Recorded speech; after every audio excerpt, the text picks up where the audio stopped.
کہ 5 وقت کی نماز کی مکمل پابندی ہونی چاہیے۔ نماز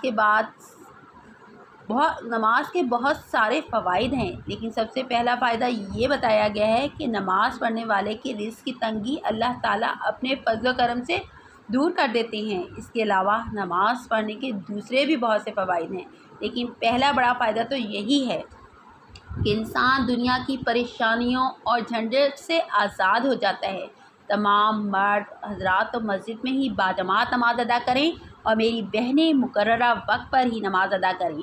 مقررہ وقت سے مراد یہ ہے کہ نماز کو وقت پر ہی ادا کریں اور لیٹ نہ پڑھیں۔ اکثر بہنیں گھر کے کام کاج میں مصروف رہتی ہیں اور وقت کا انہیں پتہ بھی نہیں چلتا، تو پھر جب عصر کا وقت بالکل قریب آ جاتا ہے پھر وضو کر کے نماز ادا کرتی ہیں۔ بے شک انسان کمزور ہے، لیکن پھر بھی کافی سارے مرد و خواتین مستقل اپنی ایک عادت ہی بنا لیتے ہیں، اپنی مستقل روٹین یہی رکھتے ہیں کہ نماز ہمیشہ لیٹ ہی پڑھنی ہے۔ یہ عادت اچھی نہیں ہے، یہ عادت اللہ تعالیٰ کو پسند نہیں ہے۔ حضور نبی کریم حضرت محمد مصطفیٰ صلی اللہ علیہ وسلم کے پاک فرمان کا مفہوم ہے کہ بہترین آدمی وہ ہے جو اپنی نمازوں کو مقررہ اوقات پر پڑھتا ہے، اور مزید فرمایا گیا ہے کہ نماز میری آنکھوں کی ٹھنڈک ہے۔ اسی طرح قرآن پاک میں بھی یہی حکم دیا گیا ہے کہ بے شک اللہ نے انہیں نمازوں کو اپنے مقررہ اوقات پر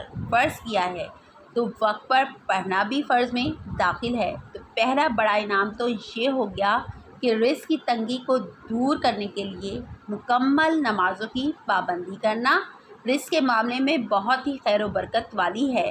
اور اس کے ساتھ ساتھ اگر یہ وظیفہ فجر اور ظہر کی نماز کے ساتھ ہو جائے تو پھر یوں سمجھ لیں جس طرح آپ کی کوئی لاٹری لگ گئی ہو۔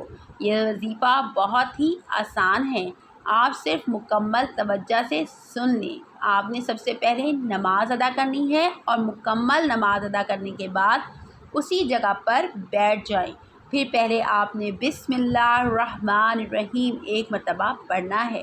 اس کے بعد آپ پہلے 7 مرتبہ درود شریف پڑھیں۔ درود شریف جیسا کہ میں آپ کو بتاتی ہوں کہ جو نماز میں پڑھا جاتا ہے درود ابراہیمی، آپ نے وہی پڑھنا ہے۔ پھر 313 مرتبہ لا الہ الا اللہ یرزق من یشاء بغیر حساب، اس کو 313 مرتبہ پڑھنا ہے۔ پھر اس کے بعد آپ نے آخر میں دوبارہ 7 مرتبہ درود ابراہیمی پڑھنا ہے۔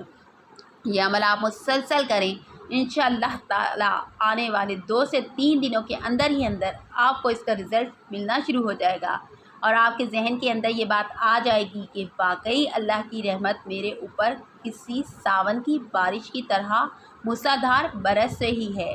آپ کو اس وظیفے کے اثرات انشاءاللہ تعالیٰ 3 دن کے اندر اندر نظر آ جائیں گے، لیکن آپ نے مسلسل یہ عمل 1 مہینے کرنا ہے اور پورے یقین سے یہ عمل کرنا ہے۔